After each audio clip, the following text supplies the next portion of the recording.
Hey gang, today we're talking about the Socratic Seminar, and this is going to be the format for many of our discussions. When we have a discussion, is going to be a Socratic Seminar. If you look at the image here, it gives you an idea. We are situated in a fishbowl, so you see there's an inner circle, and then you see there's an outer circle. So let's talk about both of those circles. So in the inner circle is where the discussion takes place. So roughly half of the class will engage in the discussion. And as the facilitator is leading the discussion, then we have the outer circle, that these people are observing the discussion and taking down notes. They have certain jobs that they have to do during the discussion. And what ends up happening is that after the discussion, then the outer circle, they report their findings. So they give us really good feedback about how the discussion went, and gives us feedback for future discussions or future seminars. So we have sort of some food for thought. And the way it's going to work is that we'll have an article to read, and everyone in the class will read the article and be prepared to be part of the seminar. And we will discuss the article. And so, for example, if I show you an article, this is one article you may read. And what happens is that before the seminar, you read the article, and you highlight, you underline. You should definitely print this article out, or annotate it in one of the apps. I want to point you to these numbers on the side. So these are the line numbers.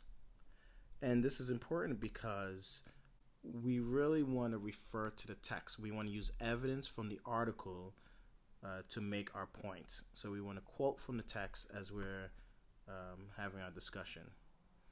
And at the end of the article, you'll typically see some of the discussion questions. They may or may not be phrased exactly the same way, but these are to give you an idea of some things that we will talk about during the seminar. Now, if we go back to the seminar, I just want to point out what we're doing here. So in the seminar, there's usually an essential question, a guiding question that we're going to consider throughout the seminar. And here's some roles, some things that each person or each group of people should do. So we start off with our inner circle, our participants. And you really can only participate if you have read the article. And as I mentioned before, the line numbers are there so that you can support your opinions with evidence from the text. And you can speak at any time. You don't have to raise your hand. We're having a discussion, and you're talking to each other. You're not necessarily talking to me. We're talking as a group. And I encourage you to ask questions of each other and to build on each other's comments, or disagree if you disagree with them. To listen to everyone and to speak loudly enough so everyone can hear you, and invite people to be part of the discussion. So if you see someone is quiet, invite them to speak, and consider all viewpoints, all opinions. You don't have to agree with them, but just think about them, and then give your ideas. Now, on the outer circle, you guys are just as important because you're giving us really important feedback. So you're going to judge or evaluate the discussion by doing whatever job is given to you, and we'll talk about that in a moment. So you're going to jot down your notes, and then you're going to report back to the entire group. And it's really, really important that the outer circle, that you guys do not talk or communicate in any way with anybody, whether it's the outer circle or the inner circle. That you really need to be focused on observing the discussion, completing your task. So no making faces or hand signals or anything that'll take away from the attention away from other people and yourself. And I will start off as being the facilitator, and I will ask questions and invite people to talk if they've been silent, and I'm going to push you on supporting your arguments with evidence. So if we go to the outer circle task, I just want to show you some things that you're going to keep track of. So for example, you'll get an envelope with a little piece of paper, and this will have a copy of one or more of these questions.